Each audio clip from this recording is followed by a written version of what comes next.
This guy here was released from Christian Case County. after case of repeat offender being released on probation or parole. I've never seen it as bad as it is now. I've never seen a system more liberal and unwilling to do their job. For the life of me, I don't understand why Department of Corrections don't want to keep people locked up. Douglas County Sheriff Chris DeGaze is just one who's fed up.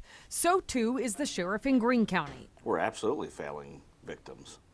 Absolutely. It is a new mindset at Missouri's probation and parole. With this new supervision model, the mind shift has changed about incarceration. It should be the last resort and not the first response. Tiffany Lamosi is the regional administrator for PMP. We want to do the least restrictive, and if someone is using or someone is not reporting, what we are trying to do is find the root of that, find the reason for it. Law enforcers, though, call that getting a pass. There has to be consequences for your actions. There has to be penalties for what you do, and they have to fit the crime. Otherwise, you're not going to change these people. But PMP officers say they think with a little help and encouragement, they can. They're offering gas cards and gift cards for offenders' good behavior.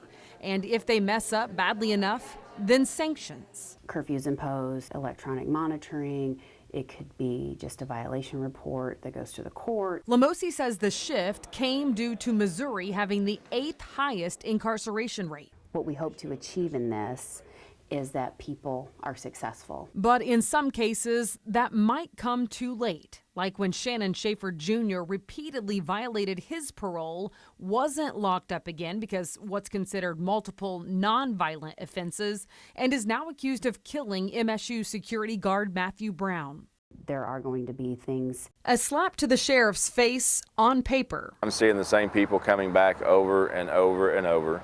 Probation and parole, they're not testing, they're not holding. A repeat offender admitting that he only reports to his probation officer once a month so he can do what it takes to get a clean, not so random drug test. Run into them every day that said, I know when I have to go see my probation officer once a month, all I have to do is clean up for a couple of weeks, and then I can use drugs as soon as I provide my test. Douglas County Sheriff Chris DeGaze says convicts and parolees well know prisons are jammed, money is tight, and they probably won't go back for long. The judges aren't going to give maximum sentences and throw away the key. They can't do that in every case. Is it somewhat of a revolving door? Yeah. It is, by necessity. Longtime defense attorney Dee Wampler says even treatment programs are overwhelmed.